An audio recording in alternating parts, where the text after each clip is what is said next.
അങ്ങനെ വീണ്ടും ഒരു ശനിയാഴ്ച ആയിരിക്കുകയാണ്. അപ്പോൾ 5 മണിക്ക് പണി കഴിഞ്ഞു, വണ്ടി കയറി തിരിച്ച് വീട്ടിൽ വന്നു. തുണിയൊക്കെ അലക്കാനിട്ടു. അപ്പോൾ വർക്ക് ഇൻട്രസ്റ്റിൽ അത്യാവശ്യം ചെളിയും കാര്യങ്ങളൊക്കെ ഉണ്ടായിരുന്നു. അപ്പോൾ അത് സെപ്പറേറ്റ് ആയിട്ട് ഒറ്റടിക്ക് അലക്കിയിട്ട് ബാക്കിയുള്ള ഡ്രസ്സൊക്കെ നാലാണ്ട് പിറ്റേ ദിവസം സാധാരണ ഞായറാഴ്ച കണ്ടിട്ട് അലക്കാറ്. അത് മൊത്തം അലക്കാനിട്ടു. അപ്പോൾ ഇന്ന് പുറത്ത് ഫുഡ് കഴിക്കാൻ പോകുന്ന വെച്ചിട്ടാണ്. സാധാരണ ശനിയാഴ്ച ഒട്ടുമിക്ക എല്ലാ ശനിയാഴ്ച ഞങ്ങൾ പുറത്തുനിന്നാണ് കഴിക്കാറ്. ബാക്കിയുള്ള ഡ്രസ്സ് നാളത്തേക്ക് അലക്കാനായിട്ട് ഇട്ടു. അത് കഴിഞ്ഞിട്ട് കുളിക്കാൻ കയറി. ഇപ്പം എന്തായാലും നമുക്ക് കുക്കിംഗ് ഇല്ലല്ലോ ഒന്ന്.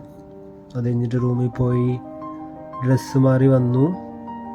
സൈക്കിളെടുത്ത് പോവാണ് കേട്ടോ. ഏകദേശം ഒരു 10 മിനിറ്റ് ഉണ്ട് ഇവിടെ നിന്ന്. കിരാമെക്കിനോ തോരി എന്ന് പറഞ്ഞ ഒരു രാമൻ ഷോപ്പിലേക്കാണ് വന്നിരിക്കുന്നത്. അപ്പോൾ രാമൻ ഓർഡർ ചെയ്തു. അപ്പോൾ സീവീഡ്, ഒരു ബോയിൽഡ് എഗ്ഗ്, പിന്നെ കുറച്ച് മീറ്റ്, ചിക്കൻ്റെ ബ്രോത്തുള്ള രാമനാണ്. പിന്നെ ഒരു ഹാഫ് പോർഷൻ ചാഹാൻ ഓർഡർ ചെയ്തു. ഫ്രൈഡ് റൈസ് ആണ് കേട്ടോ.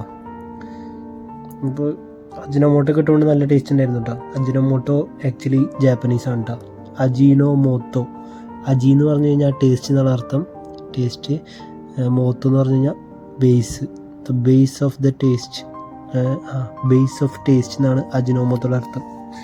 കഴിച്ചു. അത്യാവശ്യം നല്ല ക്വാണ്ടിറ്റി ഉണ്ടായിരുന്നു. നൂഡിൽസ് കഴിച്ചിട്ട് തന്നെ വയറ് നിറഞ്ഞു. പിന്നെ ഇത് കളയണ്ടല്ലോ എന്ന് വെച്ചിട്ട് ചാഹാനും കൂടി കഴിച്ചു. അപ്പോഴത്തേന് ഫുള്ളായി. ഏകദേശം 1570 ആയിട്ടാണ് എന്നെ. അങ്ങനെ പിന്നെ അവിടെ നിന്ന് സൈക്കിളെടുത്ത് വീട്ടിലോട്ട്